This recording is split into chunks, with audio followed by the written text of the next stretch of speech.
A single line on a crumbling map can shatter a quiet life.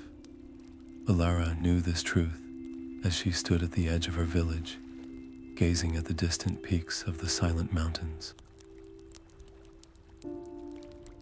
She was a cartographer, a seeker of known things, yet a recently discovered fragment of parchment hinted at a forgotten world hidden within those legendary slopes.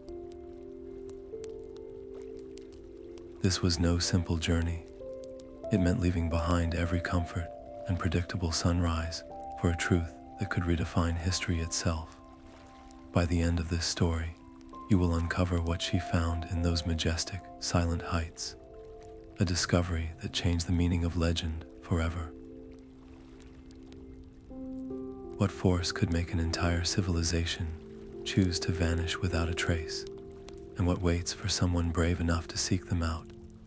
Before we begin this tranquil journey, I would love to know where in the world you are listening from right now and what the local time is for you. Sometimes the most profound adventures begin with a simple choice to step into the unknown. What would you risk to find a world everyone else has forgotten? The official boundary stone was little more than a moss-covered pillar, but crossing it felt like stepping through a veil. Alara's worn boots left the familiar, packed earth of the village path and sank into the soft, damp loam of the mountainside. The air itself changed, growing cooler and thick with the scent of pine and wet stone. The trail, clearly defined on her maps, was a phantom in reality, a mere suggestion of a path choked by thorny vines and obscured by recent rockfalls. Her progress became a grueling puzzle of navigation and physical endurance, each step a calculated risk on shifting gravel and slippery roots. She relied on her cartographer's eye, not just for direction, but for survival, identifying the most stable rock faces and the least treacherous climbs. It was during one such careful ascent that a strap on her pack snapped, sending a full water skin tumbling down a steep ravine. The sound of it bursting against the rocks below was devastatingly final. The immediate, tangible reality of resource scarcity settled upon her shoulders as heavily as her pack. A sudden clatter of pebbles from above escalated into a shower of stones, forcing her to press herself against a cliff face, heart hammering.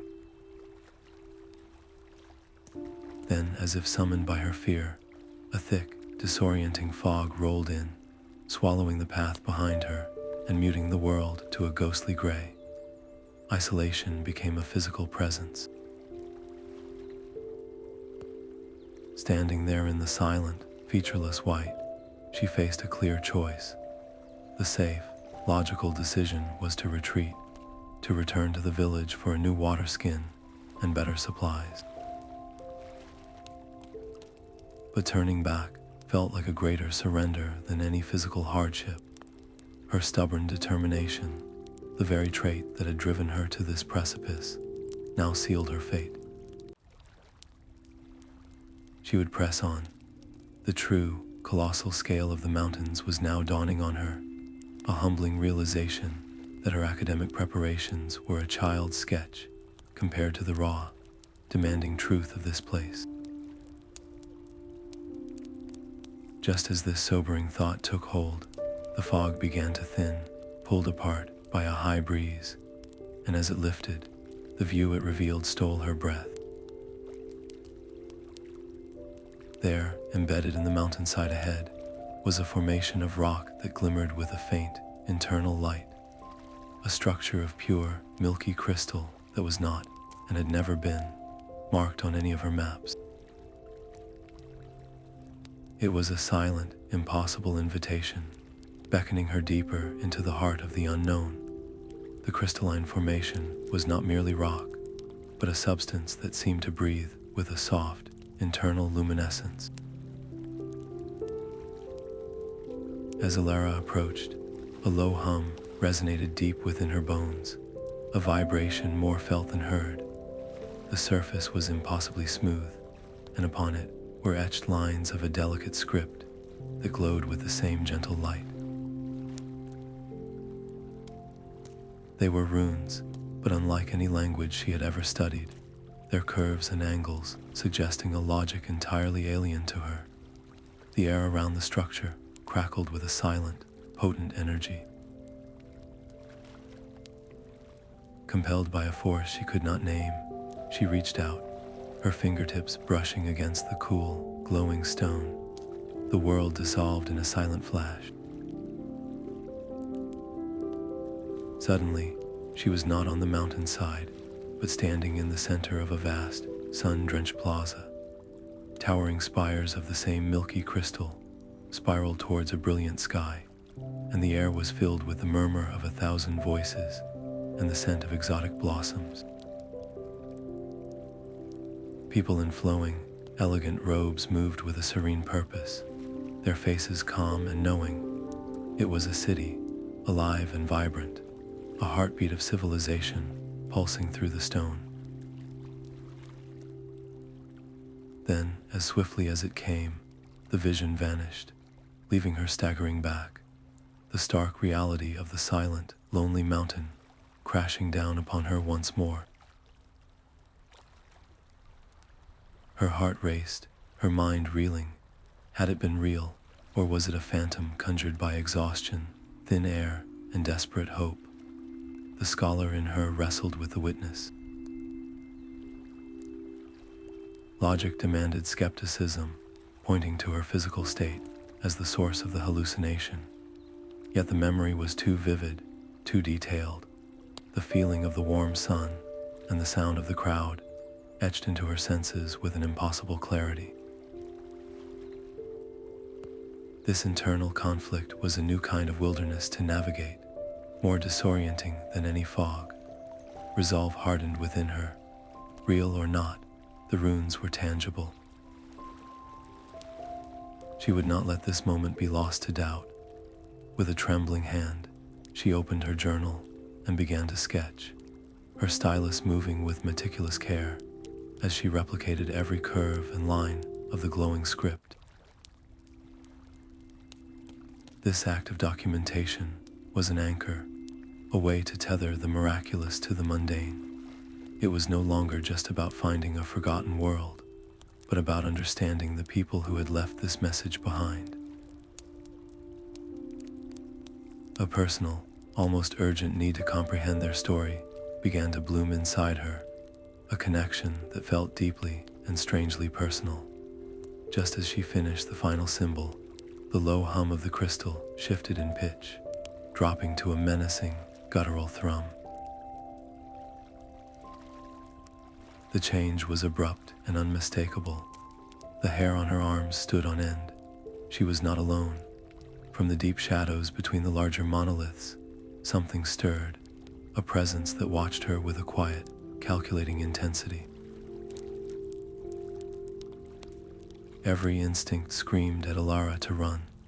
The creature that emerged from the shadows was a fusion of myth and mountain, its body a tapestry of granite and quartz that shifted with a sound like grinding pebbles as it moved.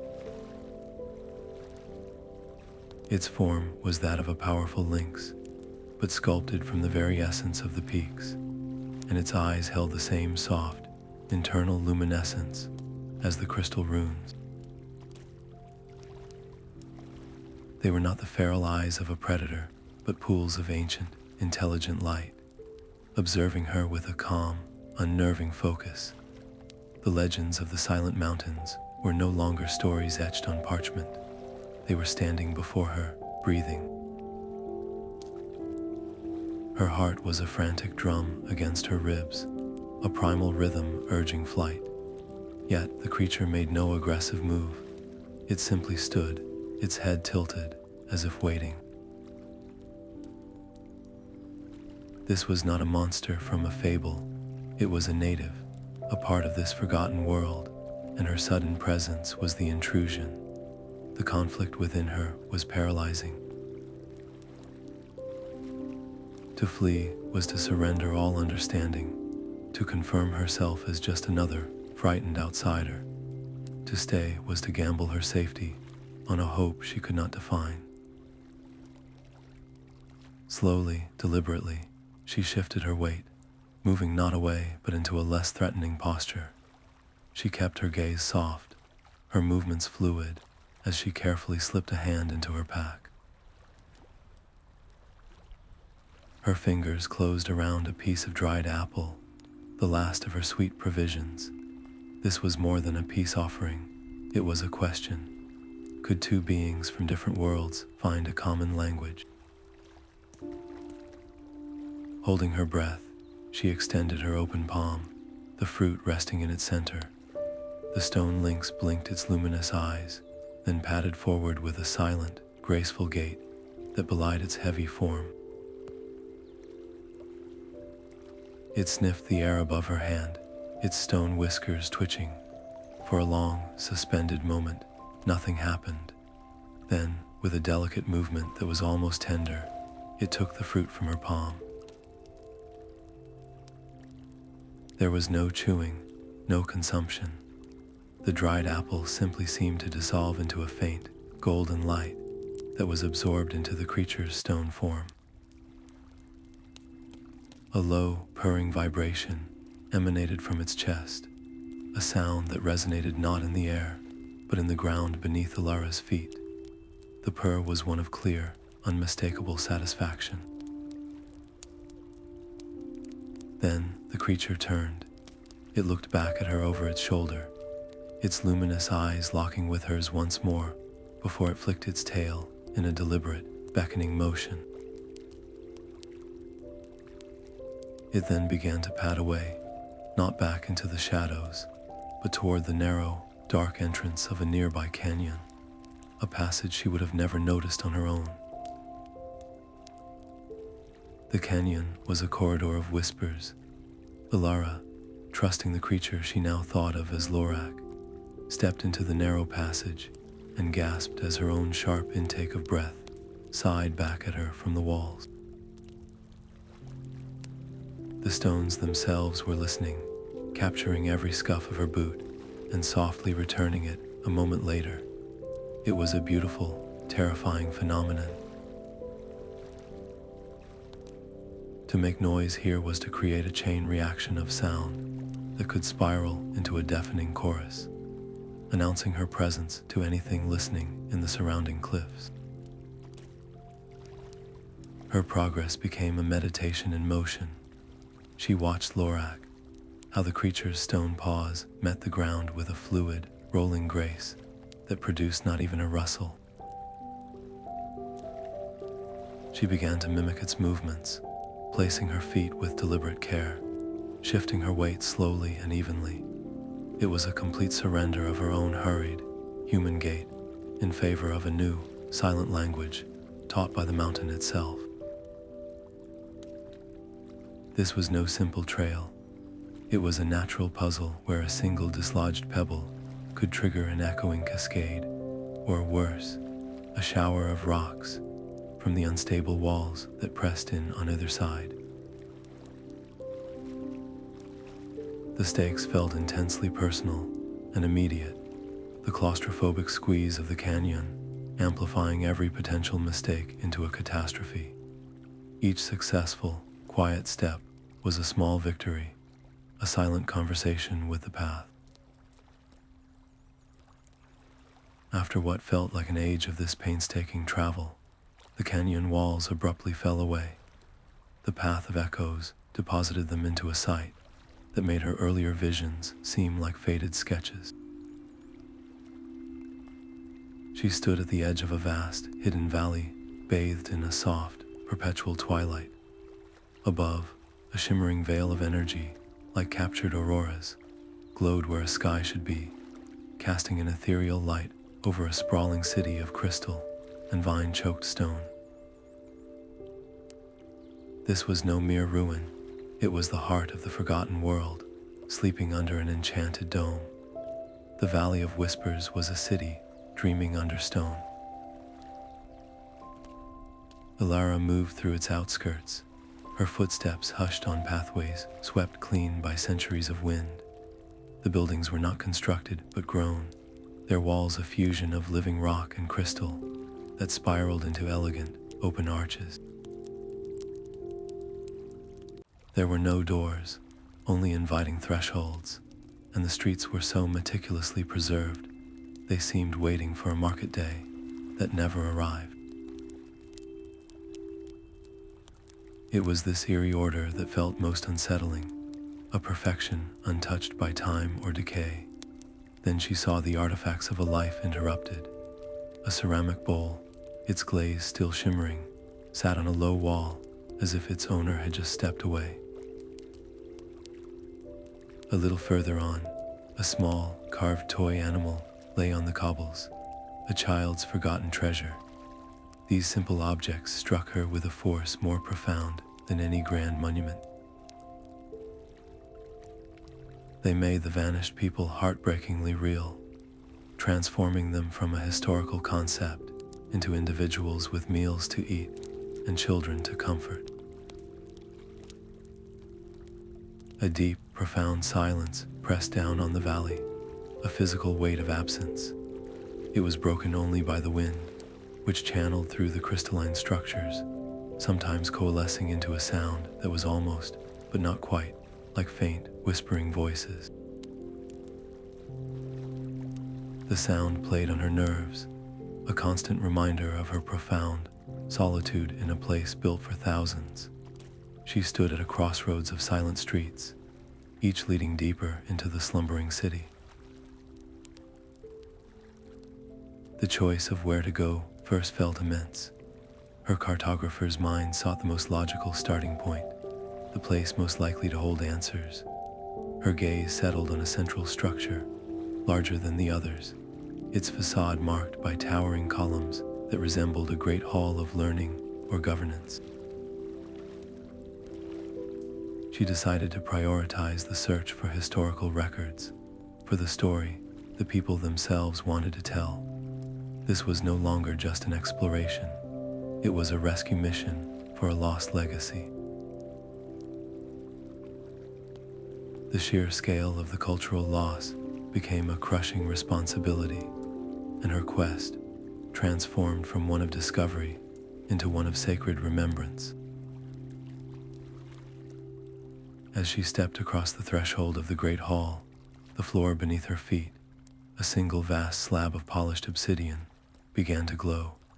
A familiar runic pattern ignited from within the stone, pulsing with a soft, welcoming light, as if the city itself had been waiting for a guest. The obsidian floor did not just glow, it came alive.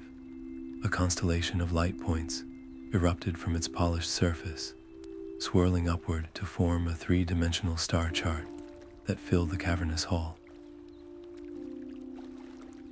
Beside it, ribbons of the same glowing script she had seen on the mountain coalesced into flowing text and intricate diagrams, an interactive archive suspended in the air. Ilara stood at the center of a living library, the entire knowledge of a lost world breathing light into the silent darkness. She reached out, her fingers trembling as they passed through a holographic image of a geological cross-section. The image responded, rotating smoothly to present another angle. The system was breathtakingly intuitive, designed for a touch, yet the sheer volume of information was a tidal wave threatening to overwhelm her. Every movement felt like a potential misstep. What if a careless gesture corrupted this priceless record, erasing the last echo of an entire people? The weight of that responsibility was a cold stone in her stomach, heavier than any pack she had carried. She had to be more than a visitor. She had to be a guardian. This demanded focus, not random exploration. Setting her jaw with determination, she made a conscious choice. She would not browse their triumphs in art or technology first. She would seek the answer to the single most haunting question: why did they vanish? She began to shape the light with her hands, her movements growing more confident as she navigated menus of flowing symbols, searching for historical records for their final days. The stakes of this search were no longer about personal discovery. They were intellectual and moral. The truth she uncovered might not just be a historical fact. It could be a warning, a lesson her own world desperately needed to hear. The burden of that potential knowledge settled on her shoulders as she worked. The archives revealed no grand cataclysm, no evidence of conflict or widespread illness. Instead, she found repeated, serene references to a collective decision, a single, unifying choice described only as the Great Silence. They had not been defeated, they had chosen to become quiet. This revelation was more perplexing and profound than any tale of a fallen empire. What force or insight could compel a thriving, advanced society to willingly step away from the world? The answer, the archives gently suggested, was not here in the Hall of Records, but deeper still, waiting at the very heart of the mountain. A low growl rumbled from Lorak's chest, a sound so foreign and urgent it severed her trance with the glowing archives. The stone lynx was no longer a patient guide, but a creature of palpable alarm, its luminous eyes fixed on her with a new intensity. It nudged her leg firmly with its granite head, a clear, insistent pressure steering her away from the consoles of light and toward a gaping, unadorned archway that led into a deeper, consuming darkness. Every fiber of her scholarly being rebelled. She was so close, the answers to a millennia-old mystery shimmering at her fingertips. To turn away now felt like a physical ache, a surrender of everything she had journeyed to find. Yet Lorak's fear was a language more primal and immediate than any ancient script. It presented a brutal choice, a conflict between the thirst for ultimate knowledge and the basic, instinctual need for safety. With a final, yearning glance at the silent library, she made her decision. She snapped her journal shut, securing it in her pack, and placed her trust not in a machine, but in the creature who had become her companion. She followed Lorak into the shadows, leaving the light of knowledge behind for the uncertainty of survival. The passage was a steep, winding descent, the air growing cold and heavy with the scent of deep, undisturbed stone. It was not merely dark, it was a void that seemed to swallow sound and light alike, a silence so profound it felt like a physical pressure on her eardrums. And in that heavy silence, the source of Lorak's fear began to make itself known, not as a sound, but as a slow, rhythmic vibration that traveled up through the soles of her boots, a deep and resonant pulse that felt like the heartbeat of the mountain itself. The rhythmic pulse was the only sound in the absolute dark, a deep vibration that guided them downward into the mountain's core. The passage finally opened, and Alara stepped into a cavern so vast its ceiling was lost in shadow. Hanging from that impossible height was a single, colossal crystal, its form turning slowly in the still air and radiating a soft, rhythmic light that filled the chamber with each gentle beat. And there, arranged in concentric circles on the smooth stone floor, were the people. They sat in poses of deep meditation, their faces serene, their hands resting peacefully in their laps. They were not gone, but suspended, their forms perfectly preserved as if they had simply chosen to pause a single moment for 1,000 years. The air hummed with a profound, almost deafening quiet, the sound of a spell holding its breath.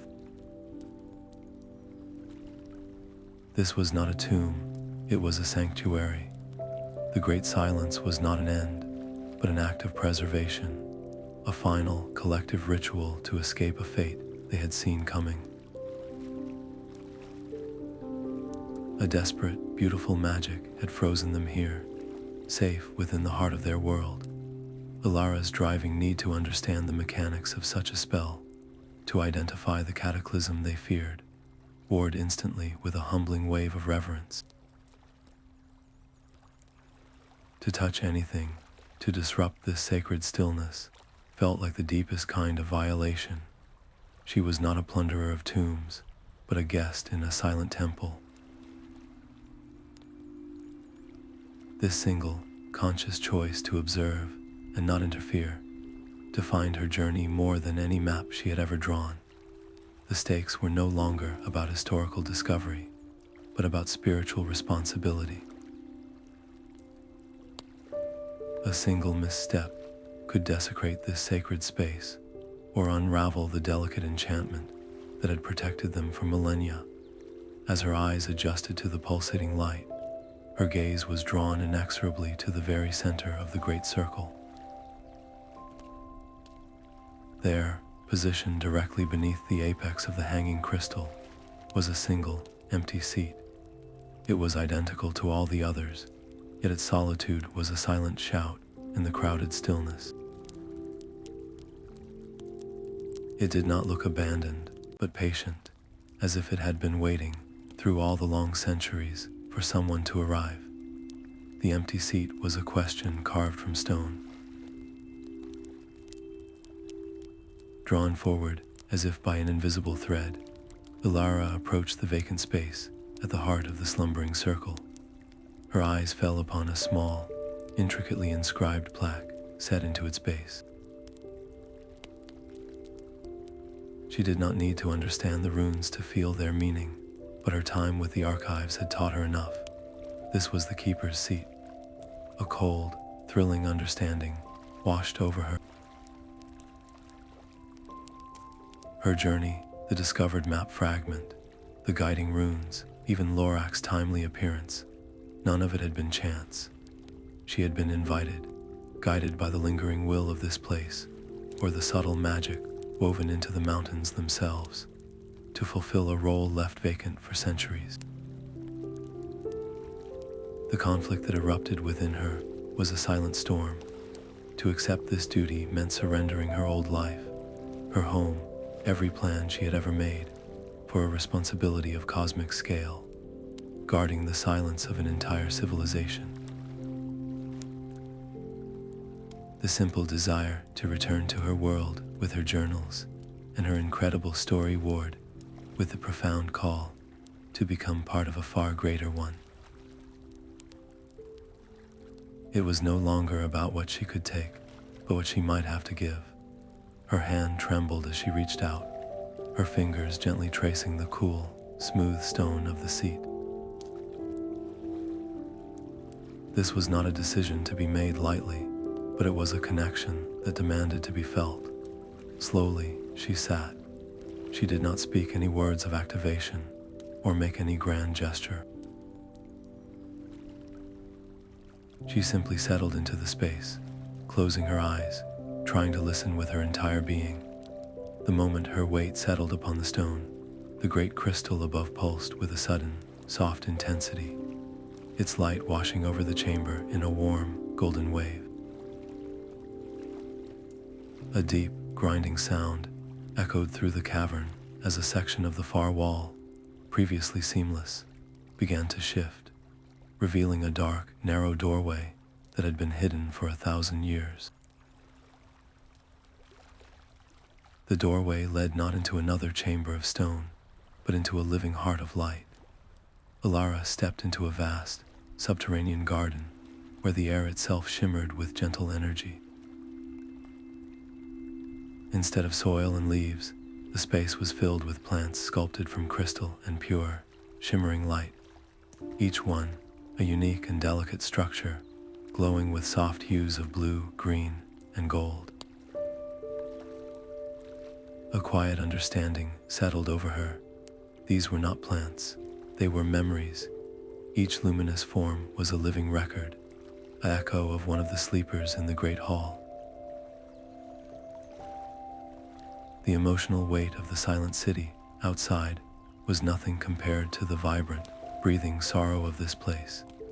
She was not walking among artifacts, but through the very souls of the people she had promised to guard. The sheer, beautiful sadness of it was a physical pressure in her chest, a profound and humbling grief for lives suspended in time. She reached out, her fingers hovering near the petals of a plant that pulsed with a soft amber light. The moment she made contact, a wave of sensation washed over her. She felt the warmth of sun on her skin, heard the delighted laughter of a child, and saw a vision of a woman teaching a young girl to weave with strands of glowing fiber. It was a moment of pure, uncomplicated joy, a memory preserved in perfect clarity. She moved to another, a plant of cool, blue crystal, and was immersed in the quiet satisfaction of a craftsman perfecting a complex musical instrument. Each touch was a gift and a burden, a fleeting immersion into a life filled with the same small, precious moments that defined her own. The connection was no longer intellectual. It was deeply, painfully personal. She noticed then that some of the luminous plants were dim, their light flickering weakly as if struggling to hold on. A deep, instinctual compassion rose within her. She could not wake them, but she could not stand by and do nothing. Carefully, she uncorked her nearly empty canteen. It was a simple, mundane act, but it felt like the most important ritual of her life. She let a few precious drops fall onto the roots of one of the fading plants. The effect was not dramatic, but a slow, steady brightening of its internal light, a strengthening of its form. She tended to a few others, her actions a silent promise of care, a vow to remember. As she nurtured a plant that resembled a spire of silver light, it suddenly bloomed. A new flower of intense white light unfolded at its apex, and a final, urgent memory projected into the air around her. It was not a memory of joy, but of the sky itself tearing open, not with fire or destruction, but with a terrifying, all-consuming silence that erased the very stars from the heavens. This was the cataclysm they had fled, a void that threatened not their bodies, but their very essence. The memory was not of fire or ice, but of a terrifying emptiness. The vision from the blooming plant showed Alara a sky being scoured clean, not by wind, but by a silent, invisible tide that dissolved thoughts and unraveled the very fabric of self. This was the thought storm, a psychic maelstrom that did not break bones but shattered minds, leaving hollow shells where vibrant personalities had once lived. The enemy was not a monster to be fought with weapons, but the entropy of the soul itself, a force of forgetting so absolute it could unmake a person from the inside out.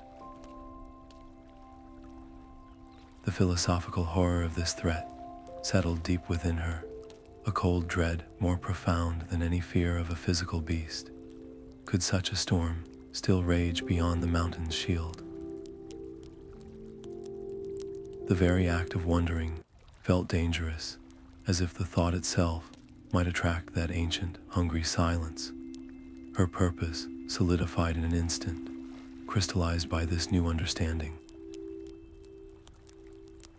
She could no longer be a passive observer, a scholar documenting a beautiful end. Her role as keeper was not ceremonial, it was a desperate, active defense. She had to find a way to strengthen the great silence, to reinforce the magic that cocooned this valley, ensuring the sleepers and their precious memories remained forever beyond the storm's reach. The survival of an entire culture's consciousness now depended on her ability to learn their forgotten arts. As if sensing the shift in her resolve, Lorak nudged her hand, its stone form a comforting anchor in the sea of luminous memories. With a soft chuff, it turned and led her from the Garden of Light, back through the Cavern of the Sleepers, and into a smaller, adjacent chamber she had not noticed before. This was no sacred space, but a place of glorious, practical creation. Shelves carved into the walls were filled with crystalline tools and complex components that glimmered with potential. Across a large, flat table, intricate schematics were projected in the air, showing the elegant blueprints for the valley's protective wonders, the very machinery of the silence itself. Here was the key, not just to understanding their magic, but to actively maintaining it. The workshop was a sanctuary of silent potential. Alara moved between the floating schematics, her fingers tracing the lines of light that detailed devices of breathtaking elegance. They were not machines of gears and wires, but crystalline structures designed to resonate with the mountain's own latent energy, weaving the protective field of silence like a spider spins its web. Her focus narrowed to the central schematic, a complex diagram of a core component, labeled the Heartstone. Its design showed a lattice of pure energy, a self-sustaining core that should have pulsed with endless power. But the diagnostic readouts glowing faintly beside it told a different story, a grim story of decay. The Heartstone was failing. Its energy signature was fading, guttering like a candle in its final moments after millennia of steadfast service. A cold dread tightened in her chest. Her academic curiosity evaporated, replaced by the stark reality of a countdown to annihilation.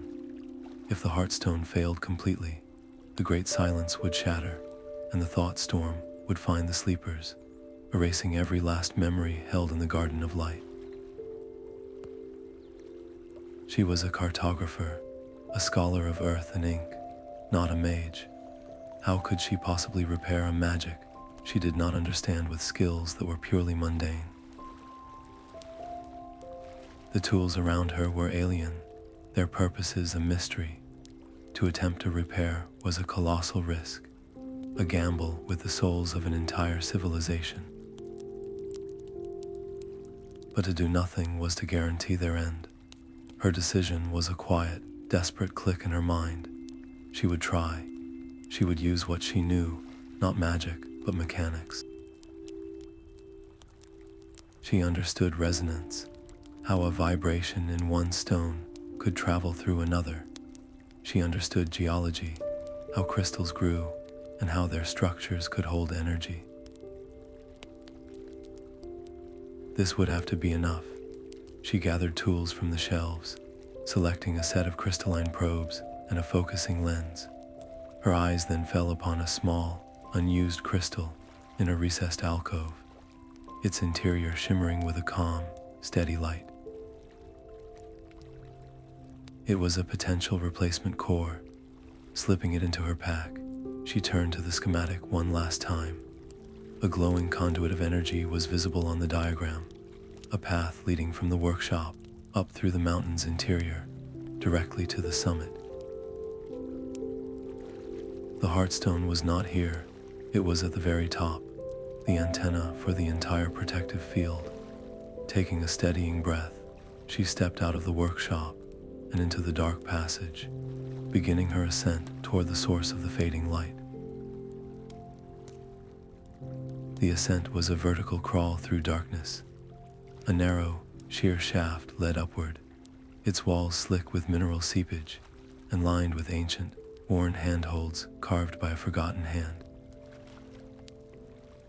Alara's world shrank to the next grip for her fingers and the next ledge for her boots. She drove a piton into a crack, the metallic ring echoing sharply in the confined space, and hauled herself up, her muscles screaming in protest.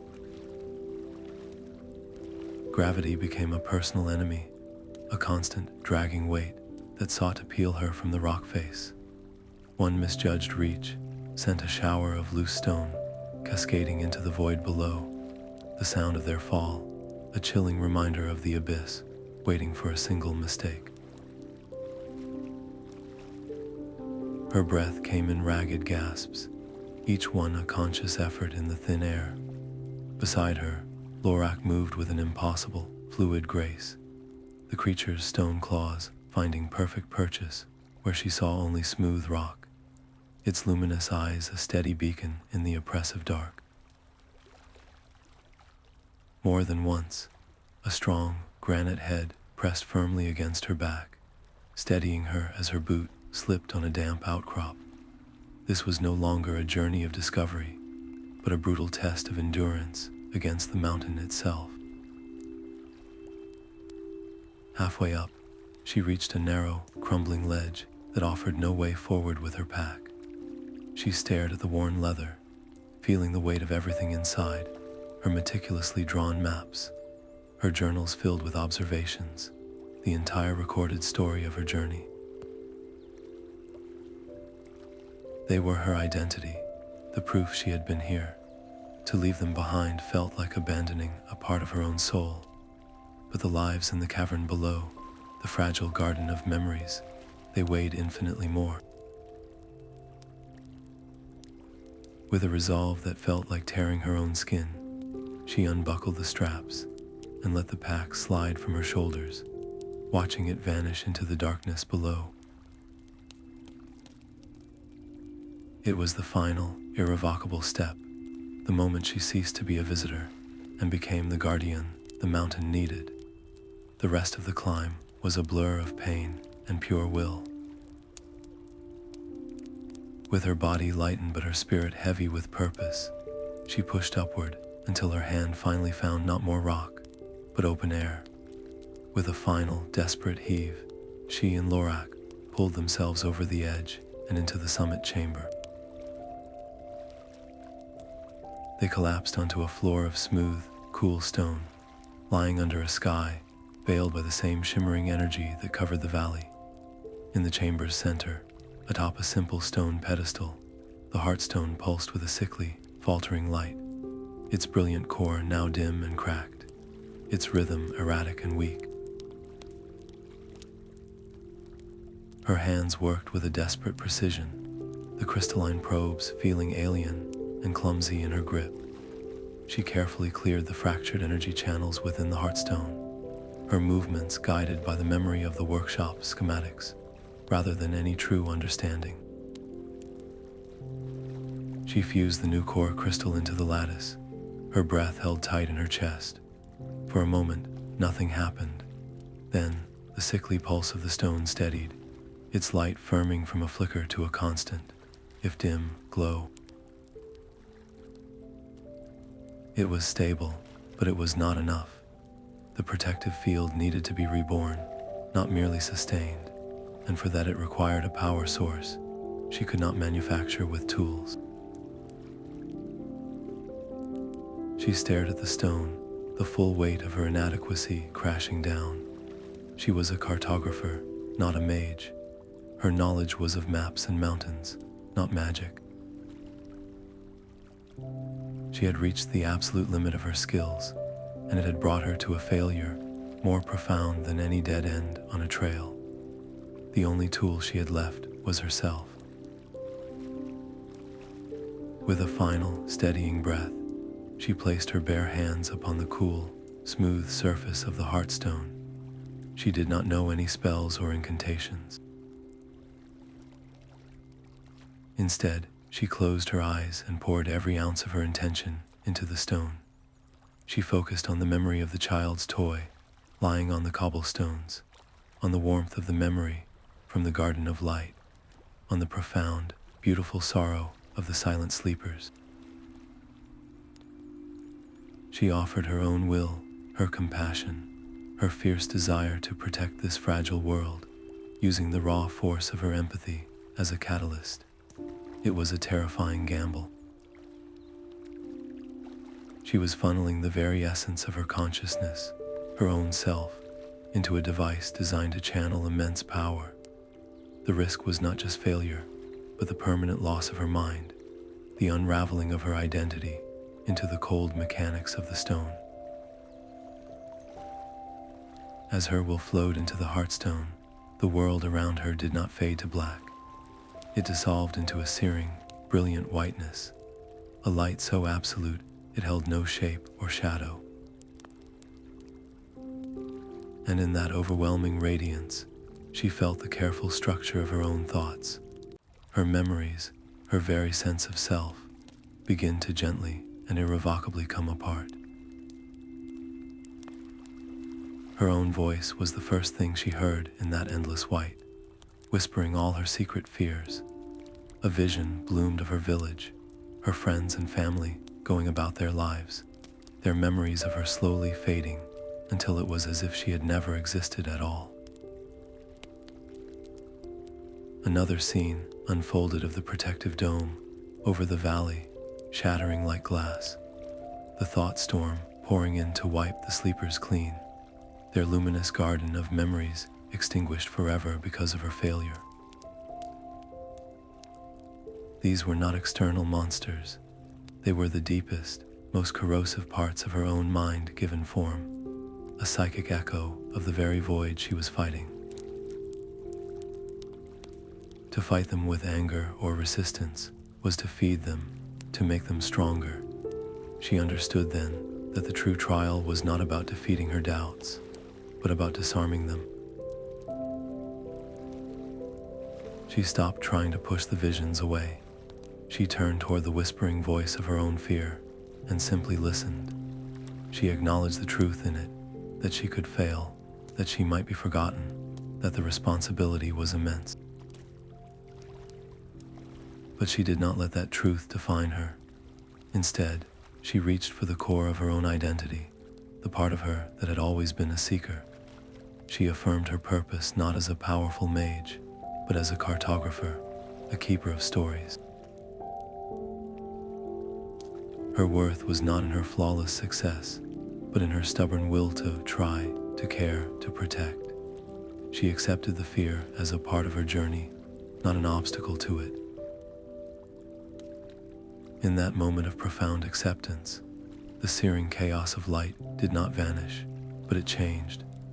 The blinding whiteness softened and swirled, the chaotic energy drawing inward, condensing around her unwavering resolve.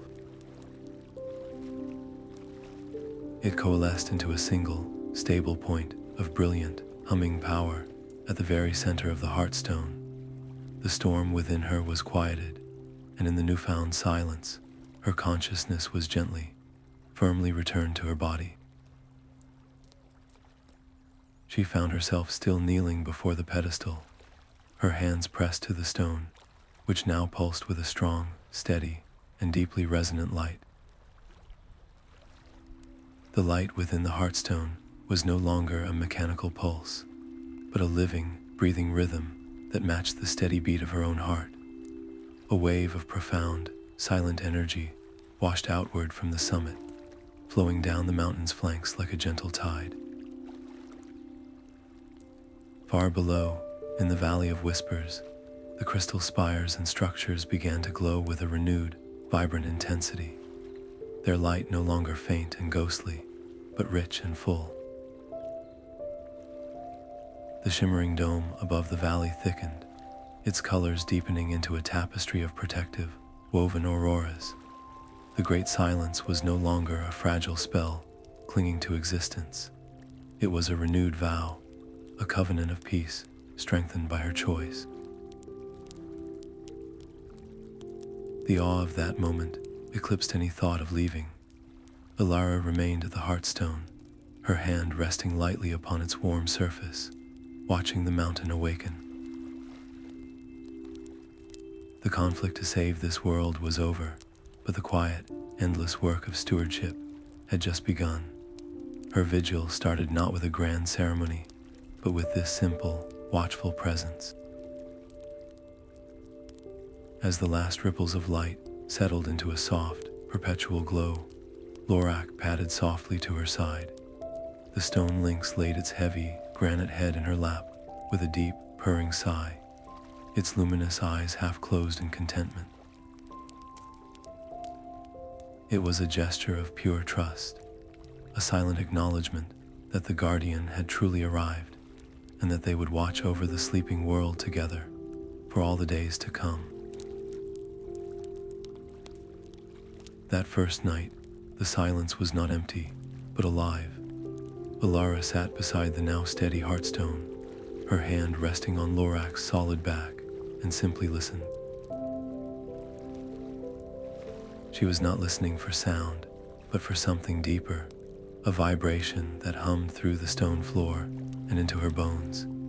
It was the mountain's own quiet pulse, the flow of energy she had reignited. At first, it felt like a distant, incomprehensible river, but as the hours stretched on and the false stars in the dome above shifted, her perception began to change. She learned to feel the subtle currents, the way power gathered at the summit before washing down in gentle waves to nourish the protective field. It was a rhythm as real and constant as breathing. And beneath that rhythm, something else began to emerge. She became aware of the thousands of minds slumbering in the great cavern below. They were not a crushing weight of responsibility, but a quiet, dreaming chorus. Each one was a soft, distant ember of consciousness, their thoughts slowed to the gentle pace of a deep, flowing stream. In that shared quiet, her profound loneliness simply dissolved, replaced by a sense of profound connection. She was not alone on a mountain. She was the guardian of a dreaming city. The challenge was no longer about survival, but about harmony. Her human body demanded sleep, food, and movement, while her new role required a constant, low-level awareness of the energy flows. She found herself dozing in short, light cycles, her dreams blending with the gentle murmur of the sleeping chorus. Waking was not a jarring return to reality, but a seamless transition back into the watch. She learned to eat a simple meal while feeling for any fluctuation in the Heartstone's rhythm, to stretch her aching muscles without losing the thread of the mountain's song. It was a delicate dance, balancing her physical self with her new, expanded awareness. By the time the first soft light of the simulated dawn began to brighten the dome, a new routine had already taken shape in her mind. Her life would be a circuit, a pilgrimage between three sacred spaces. She would keep her primary vigil here at the summit, tending the Heartstone. She would visit the Garden of Light to nurture the fading memories, ensuring no story was lost. And she would return to the archives, not as a frantic seeker of answers, but as a patient student, slowly learning the full depth of the world she now protected. This was not a sentence of isolation, but a life of purpose, a sustainable watch through the long, quiet centuries. As the light grew, she walked to the edge of the summit and looked down upon the Valley of Whispers. The crystal city glimmered, bathed in the renewed energy. From this new vantage point, she saw the whole of the hidden world, a perfect, silent jewel. And seeing it all laid out before her, so complete and yet so separate, an idea began to form, a quiet plan to weave a single, fragile thread between the world she had left behind and the world she now called home. Her greatest work began not on parchment, but in the quiet of her own mind. Alara realized that the mountain's true landscape was not one of stone and crystal, but a flowing energy, silent dreams, and memories held in light. To be its keeper, she needed to chart this invisible realm. She gathered her remaining blank journals and powdered crystal from the workshop, mixing it with water to create inks that shimmered with a soft, internal light. This would be a map of a different kind, a guide to the soul of the silent mountains. The first challenge was translation. How do you draw the feeling of a dreaming mind? How do you illustrate the flow of protective silence as it ripples from the heartstone? She spent days in contemplation, her brow furrowed in concentration, surrounded by scattered sketches that failed to capture the essence. The abstract nature of the magic resisted the simple lines and symbols of her old cartography. It was a creative struggle that felt as demanding as the physical climb up the summit shaft. She would sketch a diagram of energy channels, only to crumple the page in frustration. It was technically accurate, but it was sterile. It held no life, no story. A pivotal decision then reshaped the entire project. She decided the map could not be a sterile technical manual. It had to be a living history. On a new page, she did not draw a ley line. Instead, she painted the moment she first met Lorak, using silvery ink for the creature's stony form and a splash of gold for the offered piece of fruit. On another, she rendered the terrifying vision of the thought storm not as a meteorological chart, but as a vortex of fading stars and dissolving color. She wove these personal stories into the schematic of the mountain's magic, making her own journey the key to understanding it all. The stakes of this artistic endeavor felt immense.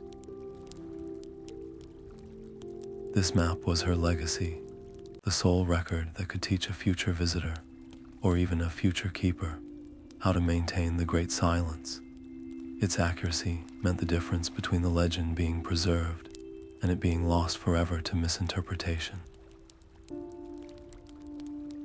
She worked with a meticulous, loving care, each brushstroke a vow of remembrance. Finally, she put the last delicate line on the final page, a depiction of the Garden of Light in full bloom. As she laid her brush down, a subtle, new sensation brushed against her awareness. It was not a sound, but a gentle pull, a soft, questioning presence reaching out from the deep quiet of the chamber of stillness.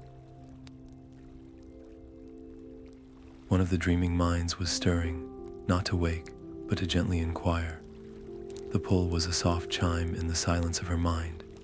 Ilara rose from her vigil and walked the now familiar path to the chamber of stillness. Her footsteps, a quiet echo in the vast, dreaming space. She settled into the keeper's seat, the stone cool and welcoming beneath her. Closing her eyes, she did not reach out with a shout, but with a whisper, a gentle extension of her own awareness toward the one mind that had stirred. The connection was like touching a soap bubble, a fragile, shimmering interface that threatened to pop with the slightest pressure. She felt a presence, ancient and calm, and received a simple, wordless question, an impression of curiosity about the new, steady rhythm of the mountain. She formed her reply not in words, but in feelings, sending a wave of reassurance, of safety, of a promise kept. The presence identified itself as Kalen, a scholar from the time of the Great Silence. Their communication was a delicate dance of shared sensations and abstract ideas. Ilara learned of the world as it was, not through historical records, but through the emotional resonance of Kalen's memories, the collective joy of their festivals, the quiet pride in their creations. In return, she made a decision that felt both daring and natural. She began to share her own world. She sent Kalen the deep, vibrant green of a sunlit forest. From her homeland, the cool, rushing sound of a river over smooth stones, the simple warmth of shared laughter around a village hearth. These were not grand histories, but the living, breathing moments of a world that had continued on. The emotional weight of this exchange was immense. She was no longer just a guardian. She was a bridge, the sole link between the preserved past and the living present. A single lapse in her concentration, a moment of fear or doubt, could send a shock through that delicate connection, potentially disturbing the peaceful stasis Kaelin and the others depended on. The effort left her mentally drained, her head throbbing from the strain of maintaining such perfect, quiet focus. Yet the reward was a sense of connection, so profound it eclipsed the exhaustion. She was giving the dreamers a gift they had never expected, a reminder of the life their sacrifice had ultimately protected. This successful, gentle contact proved that the silence could hold more than just sleep. It could hold a quiet conversation. Emboldened, she turned her thoughts to the Garden of Light, and to one memory in particular that had always flickered with a persistent, heartbreaking fragility.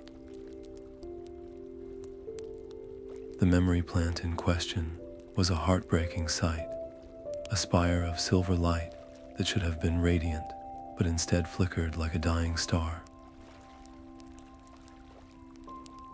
This was the echo of a life that had brushed against the edge of the thought storm, its coherence frayed, its story threatening to dissolve into nothingness. Ilara knelt before it, her hands hovering just above its unstable form. To heal this was not a matter of simple energy transfer. It was a delicate act of psychic surgery. The risk was immense, a terrifying balance where applying too much of the mountain's power would overwhelm the fragile memory, wiping it clean, while a hesitant touch would be useless against the deep-seated decay. Her own breathing slowed to match the quiet rhythm of the garden. She reached not for the Heartstone's raw might, but for its steady, gentle current, allowing it to flow into her, using her own consciousness as a lens to focus it. She did not force the light back together, but instead offered it a pattern to follow, a template of wholeness woven from her own empathy.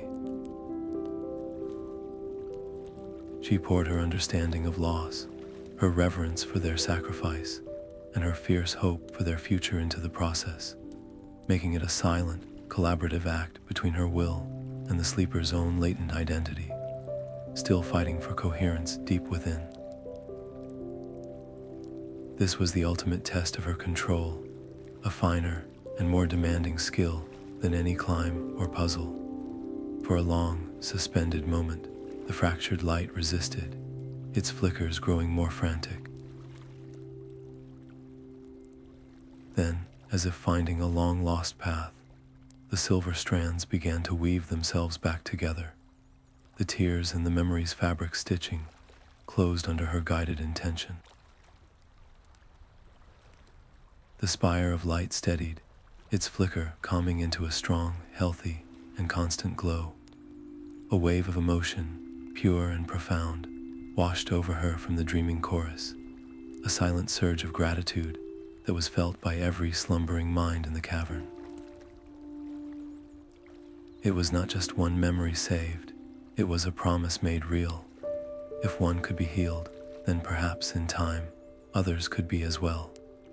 The silver spire's restored glow was more than a victory. It was a new vocabulary. Ilara realized the mountain's energy was not a blunt force to be channeled, but a subtle language waiting to be spoken. Her initial efforts were clumsy, like a child first learning an instrument. She would attempt to guide the Heartstone's pulse through the network of crystals below, only to send a jarring, discordant note reverberating through the valley. The result was a physical shudder in the stone beneath her feet, a minor tremor that made the crystal spires groan in protest. It was a stark reminder that her control was still a fragile thing, and that this beautiful power demanded absolute respect and patience. Each failed attempt was not a defeat, but a lesson in listening more deeply, in feeling the natural resonance of each crystal structure before adding her own intention to the mix. She decided to make this delicate work a daily ritual, a meditation in motion that would simultaneously strengthen the protective field and refine her own skills. The stake was no longer mere survival, but the aesthetic and spiritual health of the entire sanctuary. She was transforming the great silence from a static spell into a dynamic, breathing masterpiece. Her persistence slowly began to pay off. The jarring notes softened into clear, resonant tones. She learned to weave these tones together, creating shifting, harmonious chords that rippled out from the summit. The Valley of Whispers was no longer silent in the sense of absence, but filled with a low, beautiful hum, a symphony of protective energy that was a profound joy to perceive. It was the sound of peace itself, given voice. One evening, as a particularly complex and lovely chord faded into the twilight, a new sound reached her, a soft rustling of stone on stone. Looking down from her perch, she saw Lorak, and with it, a dozen other forms emerging from the high cliffs. There were creatures of basalt and quartz, of obsidian and granite, each unique, each drawn by the music. They settled at the valley's edge, their luminous eyes turned upward, becoming a quiet, attentive audience for the daily symphony. A new community was gathering, not of sleepers, but of listeners, all connected by the beautiful sound of the silence she conducted. The stone creatures became a regular audience for her mountain symphony, their numbers growing with each passing day. They were a living tapestry of the silent mountains themselves, from small, rabbit-like beings of flint that moved in skittering bursts to great, bear-sized sentinels of basalt, whose footfalls were as soft as falling snow. They did not simply listen, they began to participate. The smaller creatures would nudge stray vines from the crystal paths, while the larger ones took up silent posts at the mouths of the sacred chambers, their luminous eyes scanning the shadows. Ilara was no longer a solitary guardian. She was the center of a quiet, thriving community. This new role came with its own intricate challenges. Leading them meant learning a new language, one of subtle body shifts and instinctual cues. A slight tilt of a head could signal curiosity, while a low, grinding vibration from a larger creature was a clear warning. Misinterpreting a signal could send a patrol in the wrong direction or disrupt the delicate work in the Garden of Light. She had to observe constantly, learning the unique personality of each being, discovering which were naturally cautious and which were bold. She began to assign roles based on these innate traits. The quick, skittish flint rabbits became her scouts, their small size and speed perfect for darting through the narrowest canyons. The patient, powerful basalt sentinels she stationed as permanent guardians at the Chamber of Stillness and the workshop, their immovable presence a deterrent to any potential disturbance. This division of labor was not a command, but a suggestion they seemed to understand and accept, a silent agreement that wove them all into a single, protective web. The security of the mountain was now a shared responsibility, and with that came higher stakes. A single miscommunication could unravel their coordinated efforts, leaving a pass unguarded or a memory untended. Her leadership depended entirely on the fragile, wordless trust they placed in her. One evening, as the creatures gathered for the daily symphony, a flint rabbit scout returned at a frantic pace, its usual skitter transformed into an urgent scramble. It came to a halt directly before Alara, and with a delicate motion, placed a small, sealed metal cylinder at her feet. The object was cool and smooth, utterly alien in this world of stone and light, and etched into its side was a script she had not seen in what felt like a lifetime, the common language of the world below. The metal cylinder felt impossibly cold in her hand, a stark, manufactured chill against the living warmth of the mountain stone. With a soft click, she opened it and unrolled a single piece of parchment. The handwriting was achingly familiar, the precise, elegant script of her old mentor, Alaric. His words were a gentle wave from a shore she had thought lost to her forever. He wrote of the village's worry over her long silence, but his tone quickly shifted to one of profound wonder. For weeks now, he reported, the silent mountains had been alive with soft, shifting lights and a low, harmonious hum that carried all the way to the valley. Where once there was only foreboding silence, now there was a palpable sense of peace. The villagers, he explained, no longer looked upon the peaks with fear, but with a kind of reverent awe, speaking of a new legend, a benevolent guardian who had brought a blessing of calm to the entire region. A deep, bittersweet ache bloomed in her chest, a powerful pull of nostalgia for the simple comforts of her old life, for the sound of a familiar voice, for the warmth of a shared hearth. The memory of Alaric's kind eyes and patient teachings felt so vivid it was a physical pain. For a moment, the weight of her absolute duty felt heavier than ever before, a chain tethering her to this beautiful, lonely summit. How could she possibly balance the longing for her old world with the sacred vow she had made to this new one? The conflict was a silent storm within her, more disorienting than any physical climb.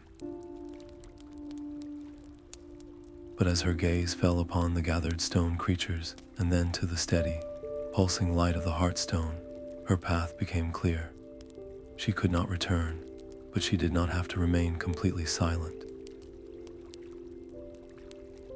A decision crystallized in her mind, not to send a letter that could be lost or misunderstood, but to craft a reply that was as magical as the world she now protected. That evening, as the stone creatures settled into their accustomed places, Alara approached the Heartstone with a new intention. She placed her hands upon its warm surface, but this time, she did not seek to conduct the mountain's protective symphony.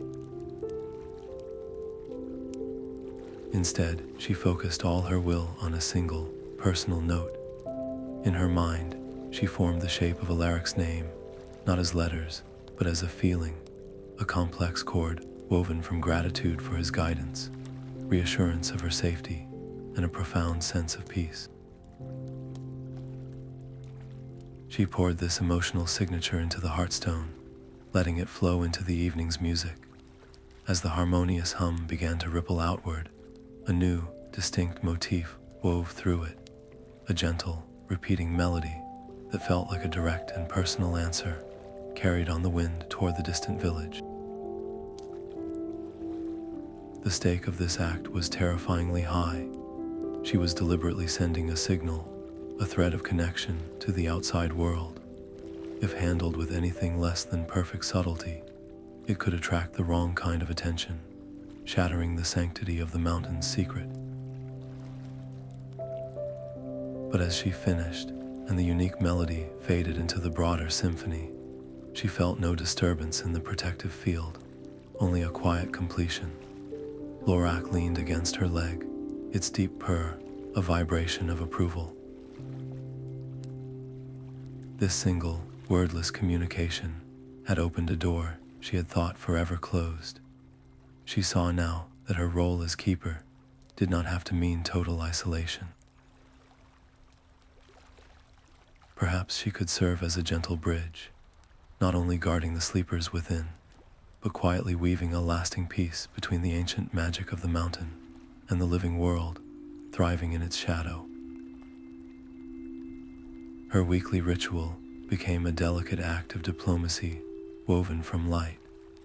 Ilara would sit before the heartstone, her consciousness expanding to touch the dreaming minds of the village below. She did not intrude with words or demands, but instead offered gentle, beautiful visions. She showed the elders the serene beauty of the crystal gardens, the quiet harmony of the stone guardians at their posts, and the profound peace of the slumbering city. To the children, she sent simpler impressions, the feeling of a cool, smooth crystal, or the playful, skittering movement of the flint rabbits. Each projection was a carefully crafted gift, a glimpse into a world of wonder meant to replace generations of fear. The risk was immense. A single harsh thought or a moment of doubt could twist the vision into something unsettling, shattering the fragile trust she was building. Her focus had to be absolute, her intention purely one of peaceful sharing. Slowly, steadily, the transformation took root in the village. The old tales of a haunted, forbidden range began to soften and change. People started speaking of the mountains with a new reverence, seeing the shifting lights not as a warning, but as a nightly blessing. This shift in perception manifested in a beautiful, tangible way. The villagers, guided by a collective instinct, began leaving small, respectful offerings at the ancient boundary stone. They were simple things: a perfectly round river stone, a braided cord of colorful thread, a clay whistle that mimicked a bird's call. Each object was a silent thank you, a gesture of goodwill from one world to another. One morning, after her weekly sending, a flint rabbit scout returned with the most significant offering yet. Nestled beside the boundary stone was a young sapling, its roots carefully wrapped in damp cloth. It was a rare silver leaf tree, known for its luminous, bell-shaped flowers, a treasure from the village's own sacred grove. This was more than a gift. It was an invitation to cross a new threshold. With a heart full of quiet purpose, Ilara took the sapling and carried it into the Valley of Whispers, choosing a sunlit spot near the central plaza to plant this living bridge between their worlds. The silver-leaf sapling felt both fragile and momentous in her hands. Ilara chose a spot in the very center of the silent plaza, a place where the energy of the mountain flowed clean and strong. Kneeling, she used her fingers to dig into the strange, crystalline soil, a substance that shimmered like crushed stars. As she settled the sapling's roots into the ground, she placed a single palm against its slender trunk, and with her other hand resting on the stone plaza, she willed a mere trickle of the heartstone's energy to flow through her and into the young tree. The effect was instantaneous and breathtaking. The sapling seemed to drink the light, its roots visibly shifting and grasping at the new earth. Before her eyes it grew, not with the violent speed of a fable, but with a serene and deliberate purpose, its trunk thickening and its branches reaching upward like open arms. Within moments, it stood as a mature tree, its silver leaves shimmering and its branches heavy with luminous, bell-shaped flowers that released a soft, honeyed fragrance into the still air. This new scent wove itself into the valley's atmosphere, a gentle perfume that seemed to deepen the pervasive sense of peace. Yet Ilara felt a sharp spike of apprehension. She had introduced a living, biological element from the outside world directly into a magical ecosystem of pure energy and stone. This was an experiment, and she watched the surrounding crystal structures and the stone creatures with a vigilant intensity, searching for any sign of rejection, any flicker of discord in the harmonious hum. The tree held its ground, its light pulsing in a gentle, steady rhythm that matched the Heartstone's own. Seeing this acceptance, a new resolve took hold. She would not let this be a single, isolated gesture. Using seeds from the tree's first blossoms and guided by the same careful energy transfer, she cultivated a small grove around the original, a circle of silver trees that stood as a living symbol of the bond, now growing between the ancient, preserved world and the vibrant, modern one below. The stakes of this living bridge were profoundly symbolic, a test of whether the sanctuary could embrace change and connection without sacrificing the sacred silence it was built to protect. One evening, as she walked through her new grove, she noticed something extraordinary. The tree's roots had spread, not invasively, but with a delicate grace, and where they touched the periphery of the garden of memory, the memory plants responded. The luminous forms of the sleeping minds began to glow with richer, deeper colors, their light becoming more vibrant and stable, as if the living presence of the grove was offering them a new kind of nourishment. The request was not a whisper, but a clear bell of thought ringing in the silent chamber of her mind. It was Kaelin, the sleeper whose memory she had painstakingly restored, was asking for something the great silence was never meant to allow, a temporary awakening. The sheer audacity of the idea sent a tremor of pure fear through Alara. The spell was a perfect, seamless tapestry woven to last for eternity. Pulling a single thread, even for a moment, risked unraveling the entire protective shroud for every soul in the chamber. The consequences of a failure were unthinkable, a cascade of broken stasis that could leave thousands vulnerable to the ancient horror they had fled. She retreated to the archives, her hands trembling as she searched the glowing schematics for any precedent, any mention of a selective reversal. She found nothing. The architects of the silence had designed it as a final, absolute sanctuary, not a place for conversation. This decision was hers alone, a terrifying weight on her shoulders. After days of agonizing deliberation, guided by the steady purr of Lorak at her side, she made her choice. She would not break the spell. Instead, she would attempt something infinitely more delicate, using the Heartstone's power not as a key, but as a needle. She would try to stitch a single, tiny pocket of awareness around Kaelin's consciousness, a stable bubble within the vast ocean of sleep. The entire mountain seemed to hold its breath as she began. Seated in the keeper's seat, she reached for the Heartstone's energy, but her grip was not one of force. It was a surgeon's touch, a precise and focused intention to isolate a single point of light within the dreaming chorus. Her mind became a lens, concentrating an impossible amount of power into a filament of pure control. One slip, one surge of doubt, and the bubble would pop, or worse, grow uncontrollably. The strain was immense, a silent scream of mental exertion as she carefully, painstakingly, defined the boundaries of Kaelin's temporary consciousness, insulating it from the others while leaving the greater spell perfectly intact. For a long, breathless moment, there was only the hum of the mountain and the pounding of her own heart. Then a shift occurred. Kaelin's physical form in the circle did not stir, not even an eyelid flickered. But a voice, ancient and weathered, yet filled with a profound kindness, spoke directly into her mind for the first time.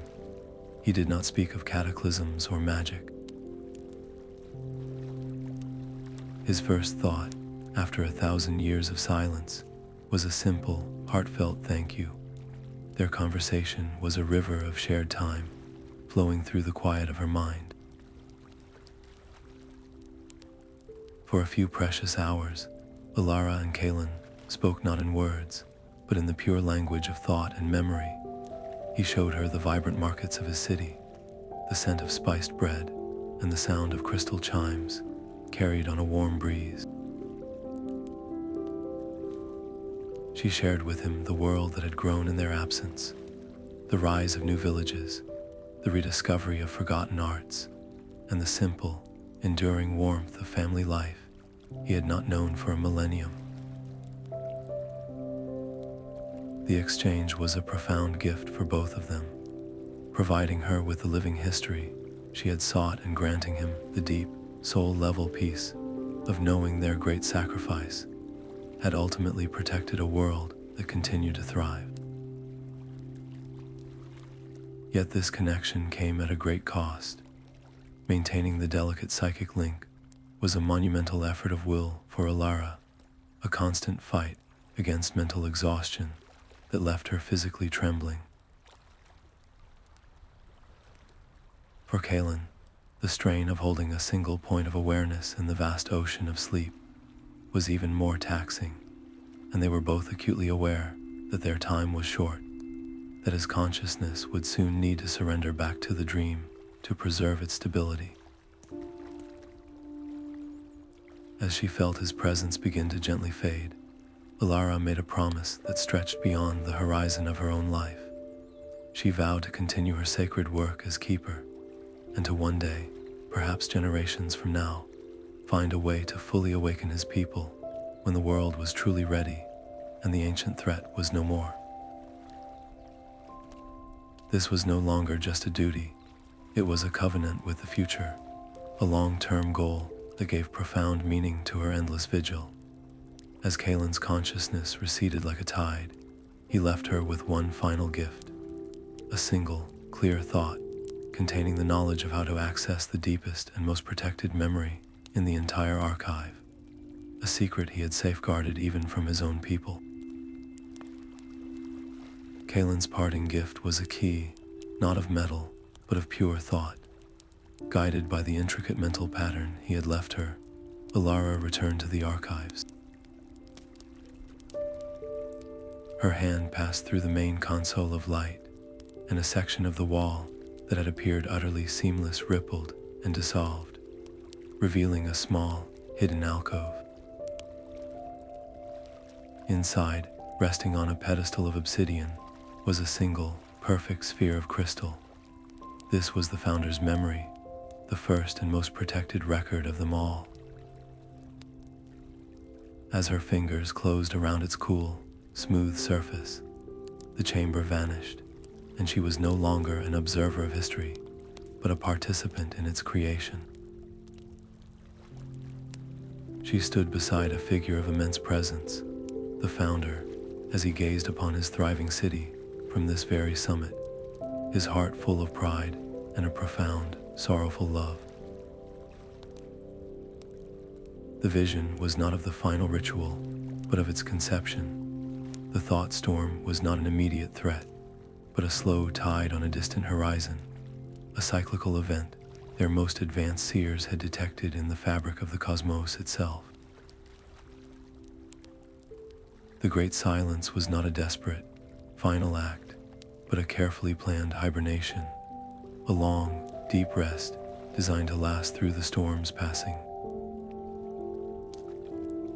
It was always meant to be a cycle, a breath held, not a final exhalation, and the keeper was not merely a guardian of the sleep, but the essential catalyst, the one who would one day hold the knowledge and the strength to guide the civilization's rebirth when the universe was safe once more. The weight that settled on Alara's shoulders was no longer the burden of preserving a beautiful end, but the immense responsibility of nurturing a long-delayed beginning. Her purpose now stretched across a timescale that dwarfed a human life, spanning centuries, perhaps even millennia, How could one person, with all their fleeting mortal doubts and limitations, possibly steward a plan of such epic scope? The conflict was no longer about immediate survival, but about the patience and foresight required to think in terms of ages. Her role had transformed from a watchman into a gardener, planting a seed for a forest she would never see. This long-term vision demanded a new kind of action. She could not risk this understanding being lost with her. That very day, she gathered the finest materials from the workshop and began the most important project of her life, the creation of the Keeper's Chronicle. This would be no simple journal, but a masterwork, a detailed and living record of every experience, every discovery, every mistake, and every hard-won lesson. She filled its pages with everything from the precise resonance frequency of the heartstone to the subtle body language of the stone guardians, from the method for healing a fractured memory to the recipe for the shimmering ink she used. She included maps of both the physical and energetic landscapes, and transcriptions of her conversations with Kaelin. The stakes of this chronicle were absolute, the continuity of knowledge across generations now the single most important task, the thread that would ensure the great cycle could one day reach its completion. As the twin moons of the dome rose over the Valley of Whispers, Alara opened the chronicle to its first blank page. Dipping her stylus into ink of powdered crystal, she began to write. She started not with the legends or the magic, but with a single, personal truth. A single line on a crumbling map can shatter a quiet life. She detailed her entire journey, from the edge of her village to this moment of serene understanding. Finishing the final entry, she closed the book and walked to the edge of the summit, looking out over the tranquil, sleeping city and the grove of silver trees now glowing softly in the twilight. She felt a profound and peaceful purpose. The long watch had truly begun, and she was its first devoted scribe. The mountain's new rhythm was a song that demanded a final, perfect harmony. Alara felt it as a gentle but insistent pull deep within the heartstone, a call for completion that resonated in her own heartbeat. The magic she had stabilized was powerful, but it was like a magnificent bridge without its central keystone, beautiful and strong, yet inherently temporary. The archives held the answer to this final requirement, a ritual known as the Great Binding. It was the ultimate act of stewardship, a permanent fusion of a keeper's consciousness with the mountain's core. This was not a sacrifice, but a profound unification, the only way to make the silence truly eternal. The ritual would weave her life force directly into the protective energies, granting her the longevity to watch over the sleepers for centuries, but it would also tether her spirit to this place forever. There would be no return, no future life beyond the peaks. Her individuality would become part of the mountain's vast, collective song. Could any single person be worthy of such a union, or was the very act an ultimate form of surrender? She walked through the grove of silver trees, their luminous blossoms seeming to nod in the soft, energy-rich breeze. Her gaze traveled over the stone guardians at their silent posts, and down into the valley where the crystal city dreamed. The faces of the sleepers, so peaceful in their stasis, filled her mind. Her promise to Kaelin was not just a vow, it was a seed that needed time, more time than any ordinary human life could offer, to grow into the future he dreamed of. The longing for her old world was a quiet, distant ache, but the pull of this purpose was the stronger tide. Her decision was not made in a single, dramatic moment. but had been growing with every sunrise she witnessed from the summit, with every memory she had healed, with every note of the mountain's symphony she had conducted. She was not giving up her life, she was offering it to a story infinitely larger than her own. The ritual itself was one of serene focus. She sat before the heartstone, not in struggle, but in open acceptance. Placing her hands upon its warm surface, she closed her eyes and began to gently, willingly loosen the anchors of her own spirit. She did not push her energy into the stone, but instead allowed the boundaries between herself and the mountain's immense consciousness to soften and dissolve. It felt less like a loss and more like coming home, like a single stream, finally merging with the ocean. A brilliant, warm light enveloped her, and for a timeless moment, she was everywhere at once. She was the cool, smooth stone of the plaza, the shimmering leaf of a silver tree, the deep, dreaming thought of every sleeper in the chamber, and the vigilant watchfulness of every stone guardian on the cliffs. Her individual thoughts became the mountain's thoughts, her memories embedded within its ancient stone. When the light faded, she was still Alara, still seated before the heartstone, but the connection was now unbreakable and complete. She no longer just felt the mountain's pulse, she was the pulse. Her senses expanded across the entire range, and she knew with a calm certainty that her watch would now last as long as the stones themselves. She had become the living keystone, and the great silence was, at last, eternally secure. Years flowed like a quiet river, and Alara watched their passage not from the outside, but from within the mountain's own timeless heart. Her human form, once so separate, now held subtle tracings of crystalline light along her skin, and her hair shimmered with the soft sheen of polished moonstone when she moved in the summit's glow. She had become a living part of the landscape, the human soul of the mountain's enduring peace. The old legends, once whispered in fear of haunted peaks, were now stories told with reverence around village hearths, tales of a sacred guardian and the silent, dreaming city she protected. This new understanding manifested in quiet ways. Travelers and pilgrims who approached the foothills with respectful hearts often found their paths unexpectedly eased. A sudden clearing in the mist or a safe passage revealed where only cliff had been before, as if guided by a benevolent, unseen hand.